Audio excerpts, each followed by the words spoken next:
जय श्री राम व्यूवर्स।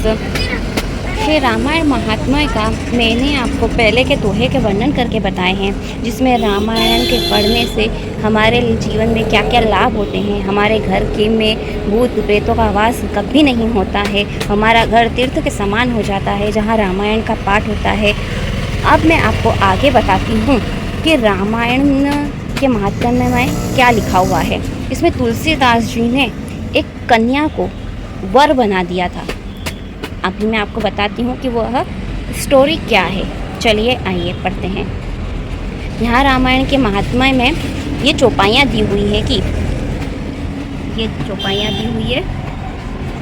जो कुछ कारज कह कोई जोई सुमरी चले सो यह चौपाई। जो भी आपका काम हो वह यह चौपाई पढ़ते हुए जाएगा तो उसके हर काम सफल होंगे। जो विदेश जाना चाहता है, वहाँ अपनी कुशलता चाहता है, तो यह चौपाई पढ़ने से आपकी विदेश की हमेशा कुशल बनी रहेगी। अगर कोई भूत पिशाच आपके ऊपर लग गया है या आपको ऐसा लगता है कि आपके ऊपर किसी भूत पिशाच का साया है, तो यह दोहा पढ़ने से आपके ऊपर बड़ा ही लाभ होगा। अगर कोई शत्रु आपके पीछे पड़ गया है, आपका बहुत बुरा करना चाहता है, तो उसके लिए यह चौपाई दी हुई है। आप देख सकते हैं चौपाइयाँ आपको साफ साफ दिखाई दे रही होंगी। इनका पाठ करने से शत्रुओं का नाश होगा। आगे लिखा हुआ है, जिनको भी अपने घर में अन्न भोजन का कमी होती है तो उसके लिए यह चौपाई विश्व भरण पोषण कर जोई ताकर नाम भरत अस होई। इस चौपाई का जाप करने से आपके घर में कभी अन्न की कमी नहीं होगी और आप हमेशा अपने घर में, अपने व्यवहार में, व्यापार में हमेशा अच्छाई चाहते हैं, मंगल चाहते हैं, तो आगे की चौपाई का जाप कीजिए। यह सारी रामायण की चौपाइयाँ दी हुई है, जिनका जाप करने से आपको जो भी परेशानी हो वह सब दूर हो जाएगी। आगे मैंने आपको बताया कि तुलसीदास जी ने कैसे एक लड़की को एक लड़के में चेंज कर दिया। आइए उसके बारे में आपको बताती हूँ। अगर आपको मेरी यह वीडियो अच्छी लग रही है या आपके थोड़ी भी काम आती है तो मेरे चैनल को सब्सक्राइब जरूर कीजिएगा। यहाँ महात्म्य में आगे लिखा हुआ है, ये देखिए यहाँ से, तुलसीदास जो कीनी तमाशा, या तुलसीदास जी ने क्या किया है रामायण के द्वारा, वह मैं आपको बताती हूँ। एक द्राविड़ एक महाराज, दो महाराजों की स्टोरी है। द्राविड़ है जो काशी के महाराज से कहता है कि अगर हम दोनों के यहाँ कन्या और वर हुए, एक लड़का एक लड़की हुई, तो हम उन दोनों का विवाह करेंगे। काशी के राजा से कहता है। द्राविड़ कहता है कि अगर तुम्हारे घर लड़की हुई और मेरे यहाँ लड़का हुआ तो हम इन दोनों का विवाह करेंगे। जब द्राविड़ अपने घर जाता है तो वह रानी से कहता है कि मैंने यह वचन दिया है काशीपति के। जब उनका जन्म होता है बच्चों का, तो दोनों और कन्याएं होती है। द्राविड़ पति अपनी रानी को सब बताता है कि मैंने अब काशी के पति को, काशी के राजा से यह कहा है कि मेरे यहाँ लड़का होगा, तुम्हारे यहाँ लड़की होगी, तो हम उनका विवाह करेंगे। अब मेरी बात तो झूठी ना हो जाए। रानी मन में विचार करती है तो राजा अपने प्राण त्याग देंगे।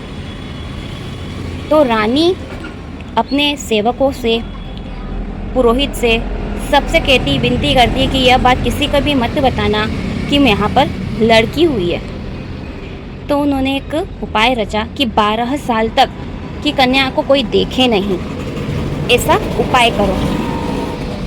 और रानी कह देती है कि मुझे लड़का हुआ है।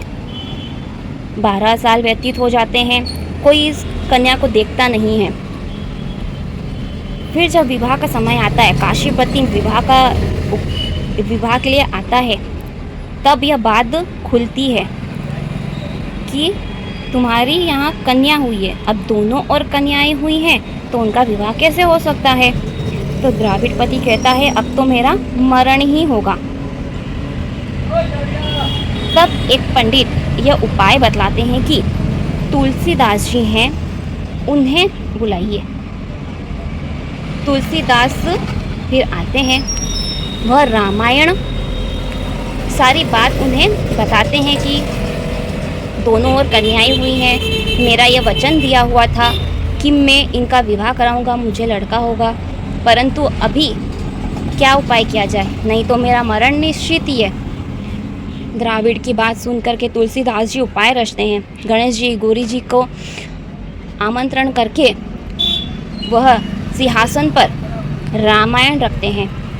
9 दिन तक रामायण का पाठ होता है। जो कन्या थी उसे पास बिठाते हैं और उनके सन्मुख रामायण का पाठ होता है। 9 दिन तक पाठ होता है और चमत्कार देखिए कि वह कन्या लड़के में चेंज हो जाती है ना बहुत बड़ी बात। आज के इस युग में कभी ऐसा हुआ है? परंतु रामायण के चमत्कार से, श्री राम जी में प्रेम करने से ये सब हो सकता है। आप मेरी बात सत्य माने, राम जी में प्रेम करने से, राम जी का नाम जपने से हमारी हर प्रॉब्लम सॉल्व होती ही है। मैंने आजमाया है। यह चमत्कार रामायण के महात्म्य में लिखा हुआ है, जो मैंने आपको पढ़ के बताया है। अगर आपको मेरी बातें सही लग रही हैं, आप भी चाहते हैं कि आपके जीवन में भी मंगल ही मंगल हो, तो आप मेरी चैनल को सब्सक्राइब कीजिए।